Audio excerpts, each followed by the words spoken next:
everyone, it's Candace Craw-Goldman again from quantumhealers.com, back again with what a great question. This question comes via email, Candace@quantumhealers.com. Dear Candace, I'm interested in learning quantum healing, but I am surrounded by skeptics. Almost everyone I know, where I live, and my entire family is either an atheist or at the very least very skeptical of anything that is not mainstream or very traditionally science-based. I keep wondering if I have any chance to become a quantum healer. Well, thank you so much for your question. I really appreciate it. The first thing I want to say is, you can strike out and be the black sheep of the family and connect with people, like-minded people, online, of course, even in our community. And you can find support and ways to practice that way. But past that, don't rule out your family and your friends, and don't rule out atheists or skeptics, because both of those people can be curious too. So let's go ahead and start with definitions. Most of us probably know them, but I'm going to go through them anyway. So an atheist, in the context of quantum healing, an atheist is somebody who generally doesn't believe in a god or gods and often rejects the idea of a personal deity or a supernatural being that's either created or governs the universe. And so an atheist, in the context again of quantum healing, in a quantum healing session, they still may be deeply curious about things like consciousness, healing, and the mysteries of the mind. But they tend to frame those experiences through psychological, symbolic, or neurological interpretations rather than spiritual or divine ones. For example, they might view the higher self or the subconscious not as a spiritual guide or a part of our consciousness that is, more divine, but a deeply intelligent aspect of their own mind. A past life vision may be understood as metaphor or archetypal stories or simply imaginative expressions of the psyche, rather than literal incarnations, and that's okay. Healing is often seen as a product of the mind-body connection, neuroplasticity, I'm sure you've run into that concept before, or the power of focused intention, not really as energy work or divine intervention as we know it, or most of us know it. Many atheists are actually open to quantum healing, not because they believe in the metaphysical explanations, but because the experience itself, which, of course is deeply relaxing, which can access the subconscious mind, where they can receive profound insight, that's really real and transformative. Okay. So how about the skeptic? Well, a general definition is this. A skeptic is someone who questions or doubts accepted beliefs. Skeptics often require strong evidence before accepting claims as true. So how does a skeptic fit in the context of quantum healing? Well, skeptics approach modalities like BQH or QHHT with caution, sometimes, really strong critical thinking, and they want proof. They want experiential proof. They may not reject the idea of energy healing or a higher consciousness outright, but they want to test it for themselves, or they want to see results before forming a belief, or sometimes even trying it out. And, there are different kinds of skeptics in quantum healing. Really, there are. There's the curious skeptic who may say, well, I don't know if this is real, but I'm open to trying it. There's other kinds of skeptics. There's like a protective skeptic. And a protective skeptic may be more cautious. They may be concerned about being misled or emotionally manipulated. A scientific skeptic might be drawn to healing states. Maybe they understand hypnosis and the power that lies there, or an altered consciousness and how that can bring healing. But they'll seek to explain it through neurology, physiology, or quantum physics, rather than any spiritual or metaphysical models. So importantly, many skeptics, after a personal experience they can't easily explain, soften their stance, and sometimes more than that, right? They may not suddenly become believers, but they often acknowledge that something meaningful happened, even if it defies conventional explanation.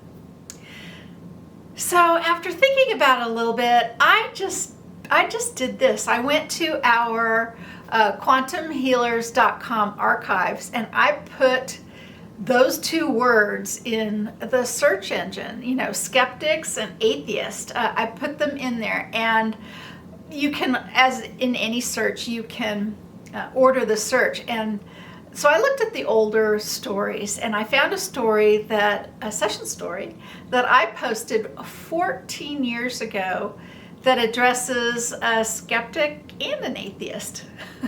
So I want to share that story right now and give you some hope that it might be worth learning quantum healing after all. So I named this session story The Horse, the Bible, and the Letters. So the woman who arrived was not only a professed skeptic about the concept of past lives, she was a very proud atheist. Now, after talking to her, I learned she was very intuitive and very sensitive, though, to earth and animals, and ESP. She claimed, though, to never ever remember her dreams, which was sort of a disconnect. And interestingly enough, she was referred to me by a psychic, which was interesting, right? Why would somebody who's a psychic or a skeptic, an atheist or a skeptic even go to a psychic? But I think, this is where her curiosity came in. And so all that long ago, this was a classic QHHT session. Of course, BQH didn't exist back then.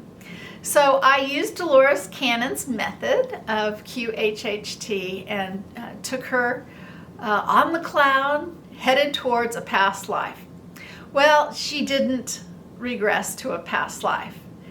She started speaking as herself, but as a teenager in her current life. And she found herself out in a horse pasture, about ready to ride her horse. And of course, I felt a great affinity for her at that point.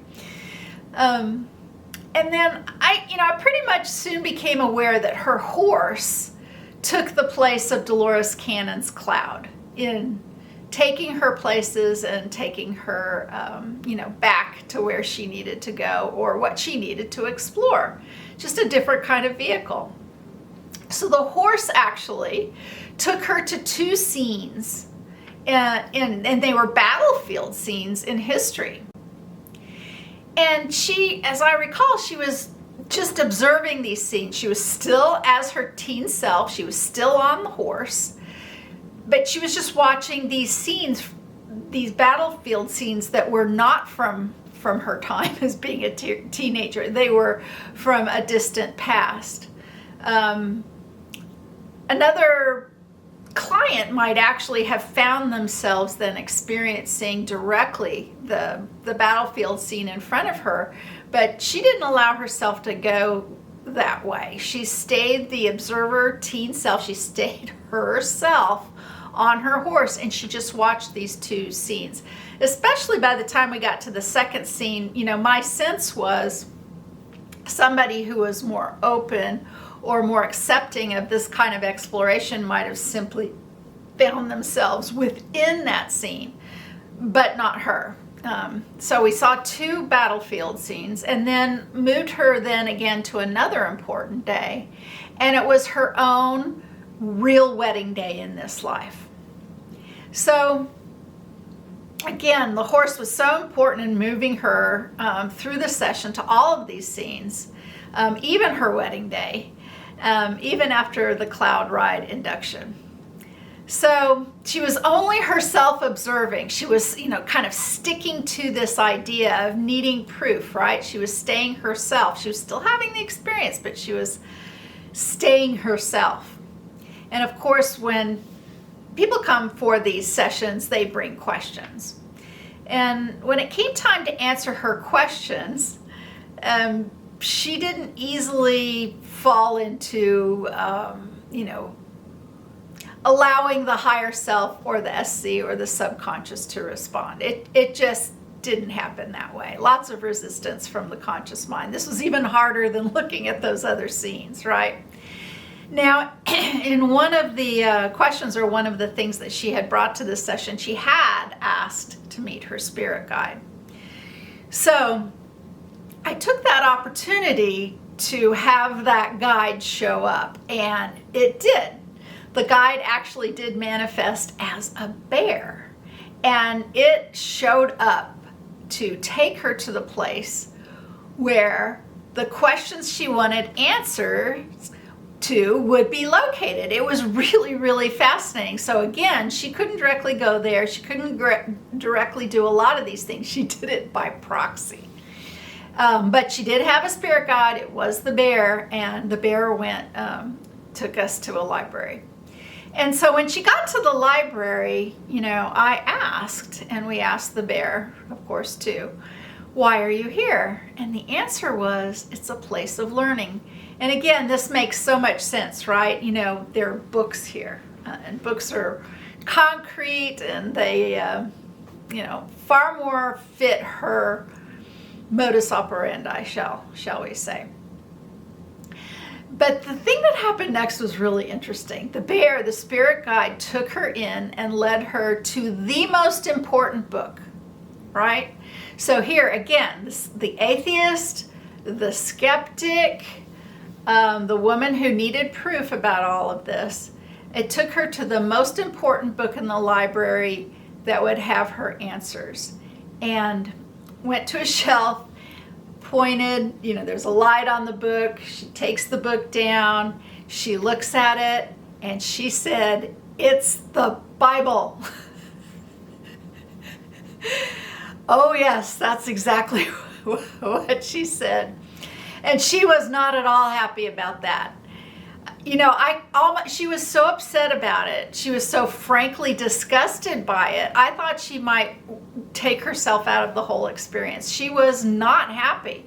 She almost spat the word Bible out. It was memorable. And she had actually, in the interview portion of the session, adamantly stated she didn't believe anything about the Bible. And she had incredibly strong opinions about all religions, but especially Christianity. Now, I'm glad she shared all of that, because as she had the Bible here and it was told to her by her guide that it was the most important book here, I assured her that the book could be a part of the reason she was there, right? Don't just judge it. Just describe what was happening. Don't get into the analysis. Let's just see what happens, right? And then I went ahead and asked the SC, the higher self, for permission to talk to her and me in any way that it seemed appropriate. Well, that seemed to be a magical request, because truly magical things started to happen at that point. And she suddenly noticed that there were letters in the Bible. Like handwritten letters. And there was a number of them.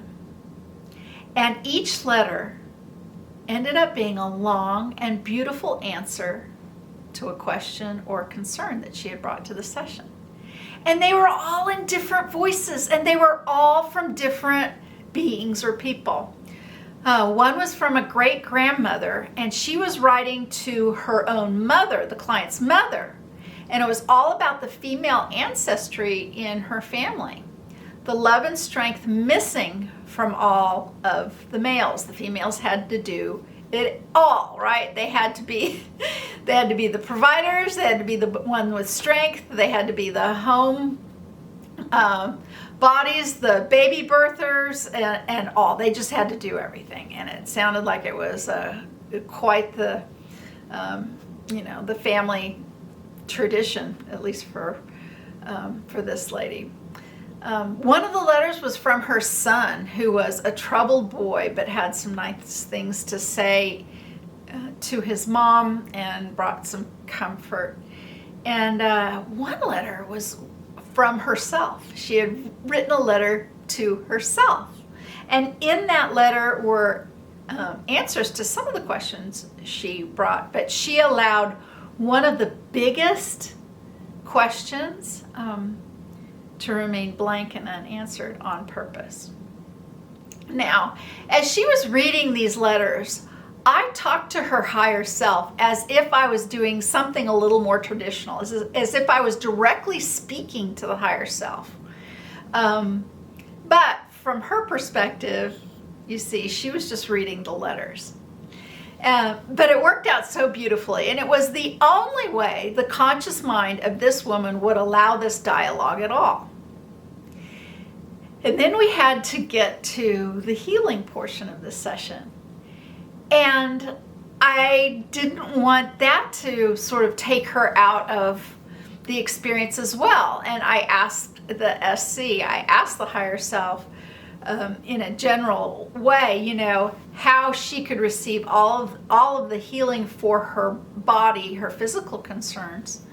And this is what the guide says. The guide says to take all of those letters with all of that information and all the answers that she already got from all of those different aspects in the letters, and to take those letters and to hold them together and hold them to her body and hold them to her heart. And she physically took her hands and did that.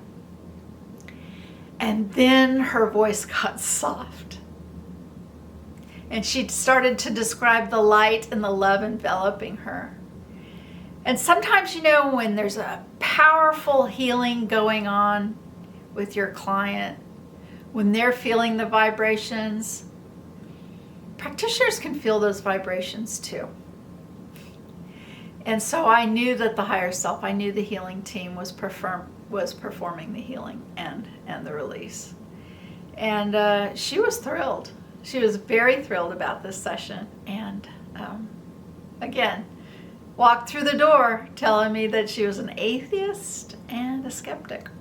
So you never know. If you're interested in quantum healing, why not give it a try? We'd love to have you. And if you're an alternative healer of any kind, you can join us in our community at quantumhealers.com. We are guru-free and not censored at all. We can talk about anything. Compare notes. It's a lot of fun. And you might learn something. You'll certainly make some good friends. Okay, until next time, send your questions in. Have you done sessions on a skeptic or an atheist? Are you an atheist or a skeptic who's interested in having a session? What other kind of questions do you have for us here at quantumhealers.com? I'd love to hear from you. Okay, until next time, thanks for tuning in. Bye, everyone.